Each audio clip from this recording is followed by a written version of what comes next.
Hello friends, welcome back to our channel exam track centre. इस video में मैं बहुत ही इंपॉर्टेंट चीज़ करवाने वाला हूँ, क्वांटाइजेशन, जिसके ऊपर कुछ 1 नंबर या 2 नंबर के क्वेश्चन हमेशा से आते हैं। ये पहली यूनिट में है, इलेक्ट्रोस्टैटिक में। उससे पहले हम पढ़ते हैं व्हाट इज क्वांटाइजेशन। क्वांटाइजेशन होता क्या है? देखो, क्वांटाइजेशन क्या है? Total free charge is always integral multiple of e. देखो, ई क्या है? Elementary charge. ई की वैल्यू होती है 1.6 इंटू 10⁻⁻19 कूलम। ठीक है, क्या कह रहा है कि total free charge. Free charge देखना है, पहली बात तो ये है, क्योंकि फ्री चार्ज कौन से होते हैं? देखो, फ्री चार्ज नहीं होते, कौन से नहीं होते? क्वार्क्स होते हैं, जैसे उनका चार्ज है 2/3e plus 1/3e minus plus minus. ये से चार्ज होते हैं क्वार्क्स के, लेकिन वो फ्रीली एग्जिस्ट नहीं करते हैं। तो ओनली फ्री चार्ज देखना है। Free charge which is always integral multiple of e. कहने का मतलब है कि जो फ्री चार्ज होगा वो क्या होगा? एक इंटीजर होगा, इंटीग्रल मल्टीपल होगा किसका? ई का। एन क्या है इसमें? इंटीजर है। इस बात को ध्यान रखना है, एन क्या है इसमें? इंटीजर है। तो इसी पे क्वेश्चन बनते हैं कई सारे। देखो, पहला क्वेश्चन जैसे ये है, is charge 3 into 10⁻⁻18 coulomb possible? Possible है कि नहीं है ये चार्ज? देखो, चार्ज अगर पॉसिबल होगा तो ये n की वैल्यू क्या आएगी? इंटीजर आएगी। तो n की वैल्यू निकाल लो इसमें। देखो क्या आएगी? q/e करो। q कितना है? ये गिवन है अपने पास, 3 इंटू 10⁻⁻18। ई की वैल्यू पुट कर दो 1.6 इंटू 10⁻⁻19। तो ये कितना बन गया भाई? देखो, पावर का हिसाब कर लो तो 10⁻⁻18 से तो कैंसिल हो गया, ये 10⁻⁻1 बच गया, ऊपर जाके 10, तो 30 डिवाइडेड बाई 1.6। देखो, इसकी वैल्यू इंटीजर आएगी कि नहीं आएगी? 300 डिवाइडेड बाई 6।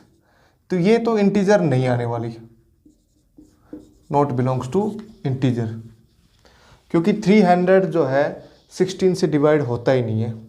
ठीक है, तो यहां से तो ये पता लग रहा है कि this charge is not possible, not possible. ये आंसर होगा इसका। ऐसे ही क्वेश्चन कर लोगे तुम। इंटीजर वैल्यू है, होगी या नहीं होगी? होगी तो पॉसिबल है, नहीं है तो नहीं है। नेक्स्ट क्वेश्चन है, if a body is given 10⁻18 electron है। भाई, ये चार्ज नहीं है, इलेक्ट्रॉन है। इतने इलेक्ट्रॉन मैंने इस बॉडी को दे दिए, कोई भी एक बॉडी है। What will be it's net charge? देखो, इलेक्ट्रॉन हमने दिए हैं। अब इलेक्ट्रॉनिक जो चार्ज होता है वो क्या होता है? माइनस ऑफ ई। तो टोटल चार्ज कितना हो जाएगा इसका? इलेक्ट्रॉन हमने दे दिए तो नेगेटिव चार्ज होगा। नेगेटिव चार्ज कितना होगा? इतना होगा।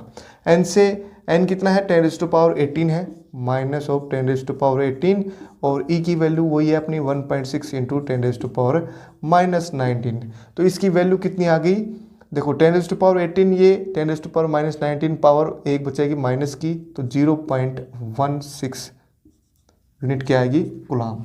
तो 0.16 कूलम आएगा, नेगेटिव आएगा, क्योंकि इलेक्ट्रॉन जो है नेगेटिवली चार्ज है और हमने ये बॉडी को दिए हैं। अगर बॉडी में से हम निकाल दें ना तो ये प्लस का साइन आता। चार्ज, पॉजिटिव चार्ज इंड्यूस होता। नेगेटिव चार्ज हमने निकाल लिया तो पॉजिटिव चार्ज इंड्यूस होता, अगर इलेक्ट्रॉन हम उस बॉडी में से निकाल रहे होते तो। देखो, थर्ड क्वेश्चन क्या है? A metal sphere has charge. कोई एक स्फीयर है, उसका चार्ज है 2 microcoulomb. When 10⁻13 electron are removed from it. 10⁻13 electron जो है इसमें से रिमूव कर दिए गए, निकाल लिए। ठीक है, what will be it's net charge? देखो, चार्ज हमने निकाल लिया, नेगेटिव चार्ज निकाला ना, तो इसमें क्या होगा? पॉजिटिव चार्ज इंड्यूस होगा, है कि नहीं? बाय चार्ज इंडक्शन, इसमें से नेगेटिव चार्ज हम निकाल रहे हैं तो पॉजिटिव चार्ज इंड्यूस होगा बराबर अमाउंट में। तो कितना नेगेटिव चार्ज हमने निकाला? तो ये वैल्यू निकालो, माइनस ऑफ 10⁻13 इंटू में 1.6 इंटू 10⁻⁻19। तो ये कितना आ गया? Minus of 1.6 microcoulomb. ठीक है, तो इतना चार्ज हमने निकाल लिया, तो इतना ही चार्ज अपोजिट पोलैरिटी का इसके अंदर इंड्यूस होगा, पॉजिटिव चार्ज। तो नेट चार्ज कितना हो जाएगा इसका बॉडी का 2 माइक्रोकूलम, पहले था ऑलरेडी इसमें, और ये और जोड़ देंगे 1.6 माइक्रोकूलम, कितना आ गया 3.6 माइक्रोकूलम। ठीक है, देखो अगला क्वेश्चन क्या है इसमें, 2 bodies P and Q has charges 2 microcoulomb and 3 microcoulomb. अब 2 bodies है मेरे पास P और Q, इनके चार्जेस अपने पास गिवन है 2 माइक्रोकूलम एंड 3 माइक्रोकूलम। ठीक है, how many electrons will be transfer from P to Q, इसमें से इलेक्ट्रॉन जो है इसमें ट्रांसफ़र करने हैं मेरे को टू एक्वायर इक्वल चार्ज, इनका चार्ज इक्वल हो जाए। ताकि इक्वल चार्ज कैसे होगा, देखो इसमें अगर मैं चार्ज इंक्रीज कर दूं, मतलब इसमें इलेक्ट्रॉन अगर मैं इसमें से निकालूंगा तो नेगेटिव चार्ज निकालूंगा, तो इसमें इंड्यूस कैसा होगा, पॉजिटिव चार्ज इंड्यूस होगा। कितना होगा, number of electrons multiply by e. तो लिखो 2 माइक्रोकूलम्स प्लस में कितने इलेक्ट्रॉन्स इसमें निकाल लिए मैंने, तो पॉजिटिव चार्ज इंड्यूस होगा, कितना होगा, इतना होगा। और ये चार्ज किसके बराबर होना चाहिए, एक्वायर इक्वल करना चाहिए हमें इसके चार्ज के बराबर। इसका कितना होगा 3 माइक्रोकूलम, और इसको मैंने n number of electrons they दिए, तो इसका चार्ज नेगेटिव और होगा Ne। ठीक है, तो यहाँ से n की वैल्यू निकालनी है तुम्हें, तो आंसर आ जाएगा तुम्हारा Ne को इधर ले आओ और बाकी सब एक साइड में कर लो। 2Ne 3 - 2 1 माइक्रोकूलम, तो E कितना आ गया, सॉरी N कितना आ गया अपने पास 1 micro means 1 × 10⁻⁻6 divided by 2 into में 1.6 × 10⁻⁻19। इसको कैलकुलेशन करना, आंसर आ जाएगा तुम्हारा। ठीक है, नंबर ऑफ इलेक्ट्रॉन्स आ जाएंगे। अब पावर देखो 13 पावर तो यहाँ से दिख रही है सीधी सीधी, तो एक इंटीजर ही होगा ये, तो पॉसिबल है, हो सकता है ये कि 2 माइक्रोकूलम और 3 माइक्रोकूलम 2 बॉडीज हैं, तो 2 माइक्रोकूलम में से इलेक्ट्रॉन मैं ट्रांसफ़र करूं 3 माइक्रोकूलम वाले में, और उनके चार्जेस बराबर भी हो सकते हैं नंबर ऑफ इलेक्ट्रॉन्स के अकॉर्डिंग, कितने ट्रांसफ़र किए हमने उसके अकॉर्डिंग। देखो नेक्स्ट क्वेश्चन क्या है, if a body A is rubbed with B. अब 2 बॉडीज फिर से हैं ए और बी मान ली मैंने, अब रब कर रहे हैं हम ए बॉडी को बी के साथ, तब क्या होगा, देखो ए बॉडी मैंने मान ली और ये बी बॉडी मान ली, तो इसको इसके साथ रब कर रहे हैं, तो इसमें ऑलरेडी चार्ज कितना है -3 माइक्रोकूलम। इसको रब करने से क्या होगा, इसमें चार्ज क्या होगा, इंड्यूस होगा, इंड्यूस होगा नहीं, इसमें से इलेक्ट्रॉन इसमें ट्रांसफ़र हो जाएंगे। ठीक है, क्योंकि इसमें चार्ज है ही नहीं, ये न्यूट्रल पड़ा है, इसमें चार्ज ऑलरेडी है, कैसा है नेगेटिव चार्ज, तो इसमें से इलेक्ट्रॉन ट्रांसफ़र हो जाएंगे। इसको कितने इलेक्ट्रॉन ट्रांसफ़र हो सकते हैं, कि टोटल जो चार्ज है ना इतना कितना इसमें ट्रांसफ़र हो सकता है, कितना चार्ज ट्रांसफ़र हो सकता है -3 माइक्रोकूलम। तो यहाँ से हम निकाल सकते हैं कितने इलेक्ट्रॉन ट्रांसफ़र होंगे यहाँ से यहाँ तक।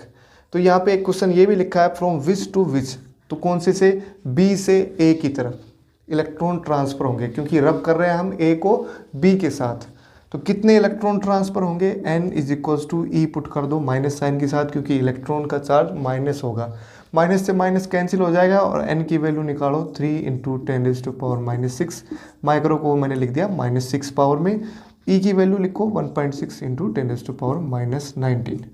अब यहाँ से निकल सकती है वैल्यू, लगभग कितनी वैल्यू आएगी, देखो 2 और 10⁻13 लगभग वैल्यू निकाल दी मैंने इलेक्ट्रॉन्स। ठीक है, ये n की वैल्यू एक इंटीजर ही आई है, तो ये पॉसिबल हो सकता है कि सारा का सारा चार्ज इसमें ट्रांसफ़र हो जाए। अब पहला पार्ट तो हो गया ये, भाई कितने इलेक्ट्रॉन ट्रांसफ़र करने पड़ेंगे हमें, 2 × 10⁻13 इलेक्ट्रॉन, लगभग वैल्यू निकाली है मैंने, approximate value. Is there a transfer of mass here, अगर मास का भी ट्रांसफ़र हो रहा है कि नहीं हो रहा है। देखो इलेक्ट्रॉन का ट्रांसफ़र हो रहा है, तो एक इलेक्ट्रॉन का मास हमें पता है भाई कितना होता है, 9.1 × 10⁻31 किलोग्राम। अब टोटल इलेक्ट्रॉन जो ट्रांसफ़र हो रहे हैं कितने हैं, देखो ये मास ऑफ इलेक्ट्रॉन क्या है 9.1 × 10⁻31 किलोग्राम। टोटल इलेक्ट्रॉन ट्रांसफ़र हुए अपने n 2 × 10⁻13, और एक इलेक्ट्रॉन का मास है 9.1 इंटू 10⁻⁻31। तो इनको कल मल्टीप्लाई करोगे तो इतना मास ट्रांसफर हो गया यहाँ से यहाँ तक। ठीक है, वैसे तो क्वेश्चन में यही पूछा था, is there any transfer of mass है, तो कहेंगे yes there is a transfer of mass from B to A. अगर इसकी वैल्यू पूछ ले कैलकुलेट दैट मास, तो यहाँ से कैलकुलेट कर सकते हो। 18.2 इंटू में 10⁻⁻ कितना होगा ये, -18 किलोग्राम। ठीक है, तो ये मास जो है इसमें से इसमें ट्रांसफर हो गया इन फॉर्म ऑफ इलेक्ट्रॉन्स। तो ये मैंने कुछ क्वेश्चन किए थे क्वांटाइजेशन के ऊपर। अगर आपको अच्छे लगे हैं तो कमेंट जरूर करके जरूर बताएं और चैनल को सब्सक्राइब करना ना भूलें।